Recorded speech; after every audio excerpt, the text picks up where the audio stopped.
अस्सलाम वालेकुम दोस्तों, एक नई वीडियो के साथ हाजिर खिदमत हूँ।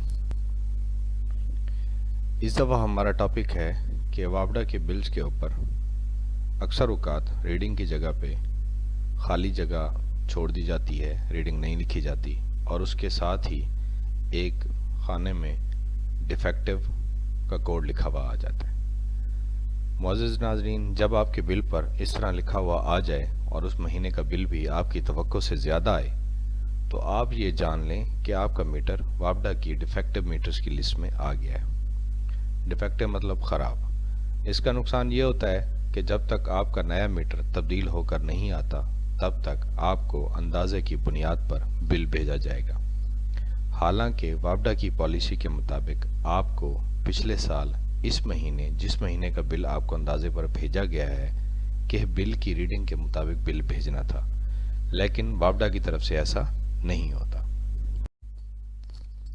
अब आते हैं इससे मुतल्लिका मसाइल और उसके हल की तरफ। तो जनाब, ये जो अंदाज़न बिल आपको भेजा गया ये कम हो सकता है। ये मुतल्लिका सब डिवीज़न के एसडीओ या एक्सीएन के दायरा इख्तियार में भी है।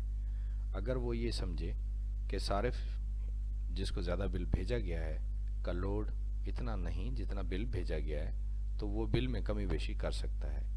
दूसरा, वापडा की पॉलिसी के मुताबिक डिफेक्टिव मीटर की जगह वापडा की तरफ से एक चेक मीटर लगाना ज़रूरी होता है ताकि सारिफ के बिल की सही कैलकुलेशन की जा सके।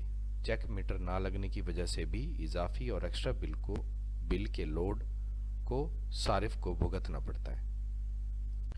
अगर आप यानी मुतासरा शख्स बिल की तसीह के लिए मुनासिब वक्त या टाइम रखता है तो मुतल्लिका एसडीओ और एक्सीएन से रब्ता करे और बिल की तसीह करवाए, वरना जब तक आप बिल को लेके सोचते रहेंगे वापडा वाले उतना ही इजाफी बिल आपको भेजते रहेंगे और इसका दायरा कार बाज़ का 6 महीने भी हो सकता है और 6 महीने आपको एस्टिमेटेड बिल के हिसाब से चार्ज किया जाएगा। इसलिए बगैर टाइम ज़ाया किए पहला डिफेक्टिव बिल मिलते ही वापडा के दफ्तर के चक्कर ज़रूर लगाएं। उम्मीद है किसी अच्छे अफसर के होते मामला हल हो जाएगा, मतलब नया मीटर लग जाएगा जिससे कम से कम आपको एक्स्ट्रा यूनिट के पैसे नहीं भरने पड़ेंगे।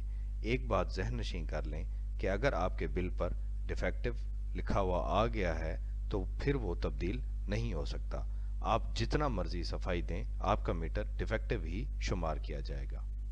वापडा के दफ्तर के चक्कर लगाने की सूरत में फिर भी आपका मसला हल नहीं होता या मामले की सुनवाई नहीं होती तो आप अपनी एक दरख्वास्त जो कि ऑनलाइन या बज़रिया ख़त आप वफाकी मोहतसिब या मुतल्लिका वापडा की जो कंपनी जैसे पेस्को, फेस्को, मैपको की शिकायत पोर्टल पे अपनी शिकायत का इंदराज करवा सकते हैं और बग़ैर किसी खौफ के अपने मसले को अफसरान बाला तक पहुंचा सकते हैं। यकीन माने आपका मसला फ़ौरन हल हो जाएगा। हमारे में से अक्सर लोग शिकायत करने से डरते हैं कि कहीं शिकायत करने से उल्टा मसला ख़राब ना हो जाए। ऐसा नहीं है। बाज़ औक़ात कुछ मसाइल ऐसे होते हैं कि जो नीचे बैठे हुए स्टाफ के बस से बाहर होते हैं और वो ऊपर जब अफसरान बाला तक उसकी इतला पहुंचती है तो वो उस मसले की तरफ फ़ौरन तवज्जो देते हैं और उस मसले को हल करते हैं। लिहाजा अगर ये मालूमात अच्छी लगी हों तो शेयर कीजिए, लाइक कीजिए और सब्सक्राइब कीजिए। शुक्रिया।